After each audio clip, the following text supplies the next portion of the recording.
Look, it's 2025 and some things are just, well, predictably chaotic. The McRib will probably come back, someone will try to reboot Friends, a politician will inevitably propose a simple solution to a deeply complex problem, only to watch it explode like a trick cigar. And so, we arrive at the great tariff disaster of 2025. In a move that honestly surprised absolutely no one who has been paying attention, President Trump decided to take his existing trade policy and basically douse it in gasoline and light a match. The goal, as always, was presented as a noble one, to protect American jobs. The result, however, has been a catastrophic wave of layoffs that's left hundreds of thousands of workers wondering what exactly was being protected. It's a classic case of trying to fix a leaky faucet with a sledgehammer. The central irony here is so thick you could cut it with a heavily taxed steel knife.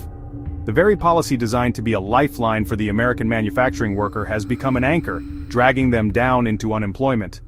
The logic seemed to be that by making foreign steel and aluminum prohibitively expensive, American companies would flourish. Factories would hum with activity, we'd all be singing patriotic songs while forging girders for a new golden age of industry.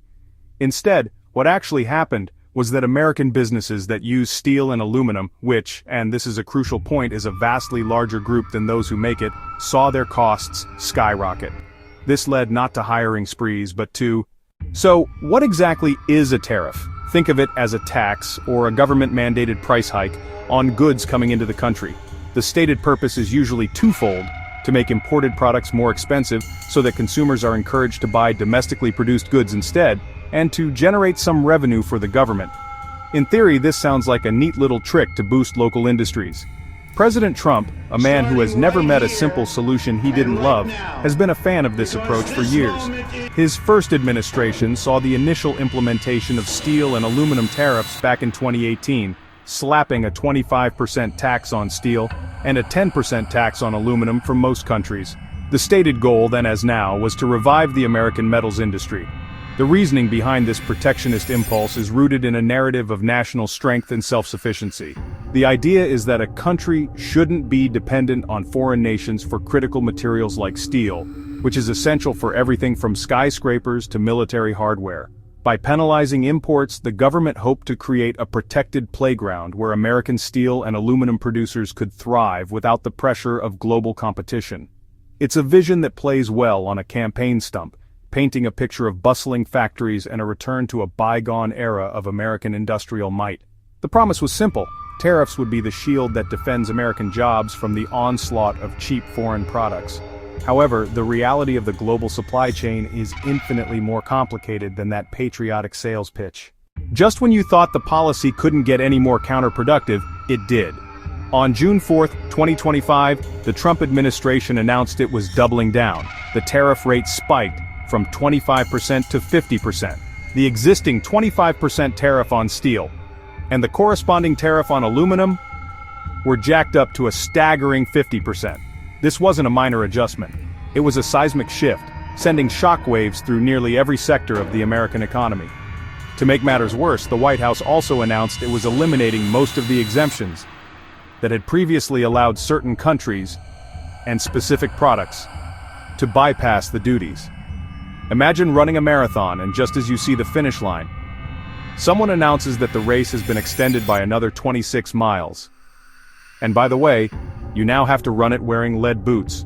That's the position thousands of American companies found themselves in. All their planning and adjustments were rendered useless overnight. Companies that had been stable for years suddenly found themselves facing impossible choices: absorb massive costs and hemorrhage money, or lay off the very workers the tariffs were meant to help. As we will see, they overwhelmingly chose the latter, not out of malice, but out of a desperate need to survive the economic hurricane whipped up by their own government. This wasn't just a miscalculation, it was a full-blown, self-inflicted economic wound, and it's still bleeding. The consequences of this policy weren't a slow burn, they were an immediate explosion.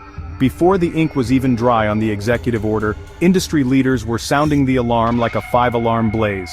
The CEO of Alcoa, one of the nation's largest aluminum producers, issued a stark warning. He warned the previous lower tariff of 25% could wipe out as many as 100,000 American jobs. This was a leader from inside the industry the policy was supposed to protect. He highlighted how even American producers rely on a complex global supply chain that tariffs disrupt. The pain hit the heart of American industry. Cleveland-Cliffs announced devastating layoffs. 600 workers at Dearborn Works, Michigan. 630 workers at a Minnesota mining operation. Over 1,200 families suddenly facing unemployment. The company blamed uncertainty and market disruption tied to the tariffs. The policy meant to boost steel instead caused mass layoffs at a flagship company. It was a tragic backfire. It wasn't just metal producers. Downstream industries started bleeding jobs almost immediately. Cans, car parts, appliances, construction materials. For many, this was existential.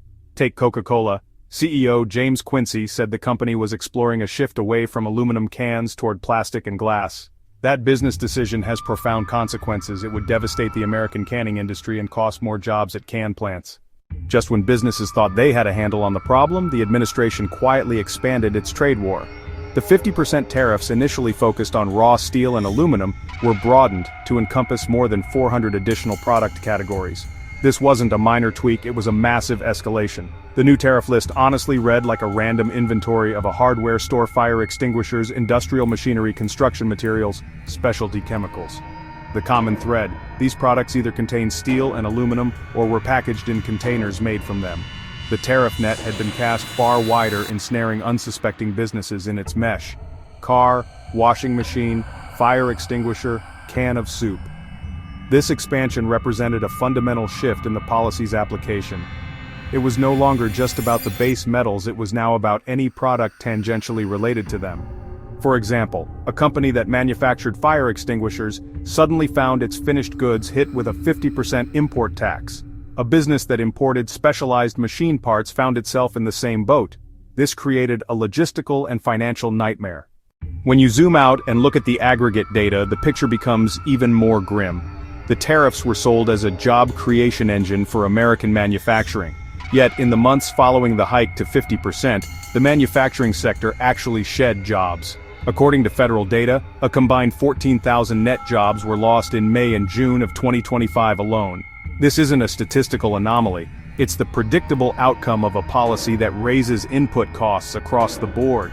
While the administration focused on the handful of jobs potentially saved in steel mills, it ignored the tidal wave of losses in every other manufacturing subsector that was now struggling to afford the very materials they needed to operate. The specific numbers from affected companies paint a stark portrait of the damage. As mentioned, Cleveland-Cliffs laid off over 1,200 workers in Michigan and Minnesota. But the pain wasn't confined to the United States. The interconnected North American steel market meant that Canadian plants were also hit hard. Marty Warren, the national director of the United Steelworkers Union in Canada, reported that about 200 of his members had lost their jobs directly due to the U.S. tariffs, with more layoffs expected. In total, company officials estimated that tariff-related uncertainty had cost more than 1,400 U.S. and Canadian steelworkers their jobs, a direct contradiction of the policy's stated goals. Analysts at the Federal Reserve Bank of Minneapolis conducted a study on the broader economic impact and came to a chilling conclusion. They calculated that the prevailing tariff rates, if sustained, could eliminate nearly 650,000 U.S. jobs across the entire economy. It's one thing to look at spreadsheets and economic models, but it's another to hear directly from the people on the front lines of this economic battle. The warnings were loud, clear, and came from all corners of the business world. As previously noted, the CEO of Alcoa, a company that actually makes aluminum, was one of the first to sound the alarm. His prediction that even the earlier 25% tariff could cost 100,000 jobs was a stunning admission that the policy was fundamentally flawed. It showed that even a domestic producer understood that their success was tied to the health of the businesses that buy their products. If the can makers, auto parts suppliers, construction firms go out of business, there's no one left to sell aluminum to. Then there was the perspective from a massive consumer of aluminum, Coca-Cola.